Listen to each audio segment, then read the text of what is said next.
Last week, Quebec banned oil and gas development in the province. And as you can imagine, that got a little bit of negative reaction in the western parts of the country. So I'm going to talk to Hugo Seguin, who's a fellow with the Montreal Center for International Studies, about what's going on in Quebec. So welcome to the interview, Hugo. Thank you for having me. Now, in Canada, the constitutional responsibility, the jurisdiction for natural resource development, which includes oil and gas, falls to the provinces. So just as Alberta can promote oil and gas development, Quebec has the constitutional authority to ban it. And how do Quebecers feel about this? Well, I'd say surprisingly, the National Assembly was unanimous in support for the ban, right? All parties either voted in favor or abstained because and parties who abstained not because they were against, but because the government was considering compensating companies for expenses that they had incurred until now. So it was met politically among the political spectrum as something that had to be done. It was prepared over, I'd say, over the last year. The Quebec government had given us some hints that it was going in that direction. There was no real opposition, of course, apart from the oil and gas sector itself, which is fairly small in Quebec. But I would say the decision was nearly commonsensical in our political context. What is Quebec has a very progressive climate policy. It's phasing out internal combustion engines in the next decade, for example. And it has, of course, Quebec Hydro with all of those hydro resources. So it can electrify in a way that a lot of provinces can't. Does that affect the political culture and the view of Quebecers when it comes to oil and gas? Totally.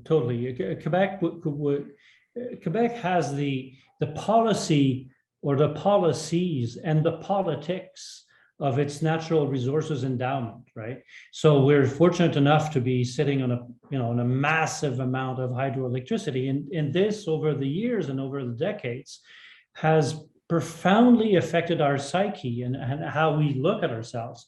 So I don't blame Albertans or people from Saskatchewan to feel that part of their identity is linked to the oil and gas sector.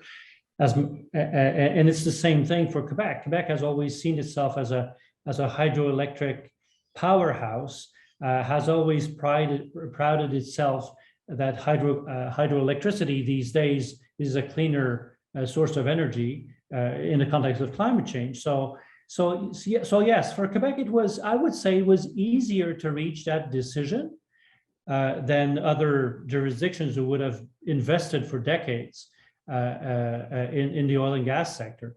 Mind you, Quebec didn't have an industry up and running when that decision was made last week, right? We had some production in the Gaspé Peninsula and prospects, and industry is saying that we were sitting on anywhere between 45 billion and $200 billion of oil and gas reserves that we're leaving in the ground. But this, I would say, would have to be proven. So in a way, it was easier for Quebec to reach that decision than other jurisdictions, that's for sure.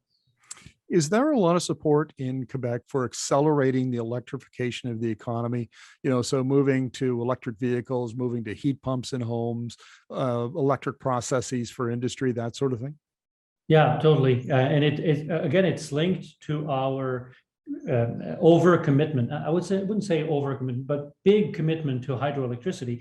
For us, electrifying the grid or electrifying end use is no problem. It's kind of a no-brainer, right? If we're talking electric cars, well, we pretty much feel that we can supply those cars with our own hydroelectricity, and we have wind as well, right? Where wind is coming online too in our province. So yes, I would say there's a lot of support for all the policies you've mentioned.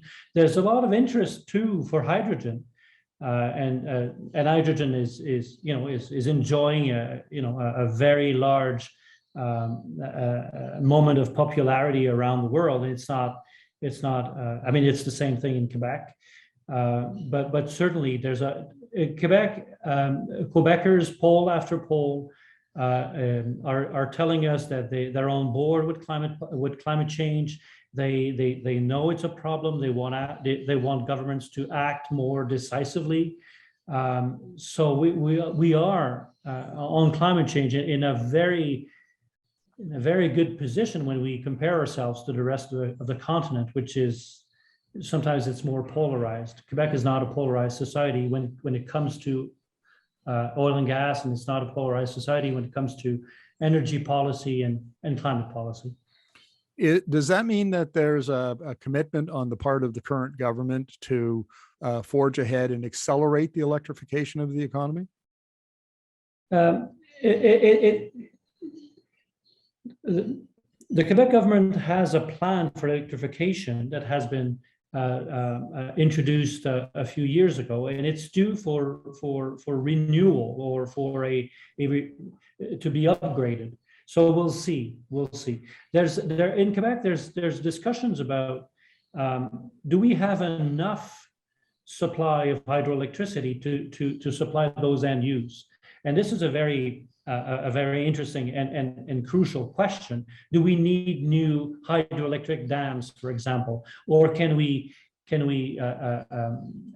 through energy efficiency can we put aside blocks of energy and supply for those new new end use? But we'll see. Numbers are still being crunched. No, Hugo, I'm actually quite interested in that because I've made the argument in columns and, that Canada is, for the most part, or most of Canada, is not talking about that question about if we electrify the economy, where is that power going to come from? It's not happening in British Columbia, where I live. It's not happening in Alberta and other provinces, but it appears to be happening in Quebec. Who's leading that? And what do people, think about it? Well, under the law, this is Hydro-Quebec's purview. As you know, production of electricity and hydroelectricity is under the public domain, right? So it's overseen through Hydro-Quebec as a public company. So Hydro-Quebec in its law has to make forecasts to be able to furnish and to provide the energy that Quebecers need. And this is in their law. They have to be ready to supply what we need. So they plan in advance, typically. So this is where they're at. They're crunching numbers to see whether or not we will need those extra facilities or production facilities down the road. But to the best of my knowledge, we don't have clarity as we speak now. Well, Hugo, thank you very much for this. Really appreciate your insights. Thank you.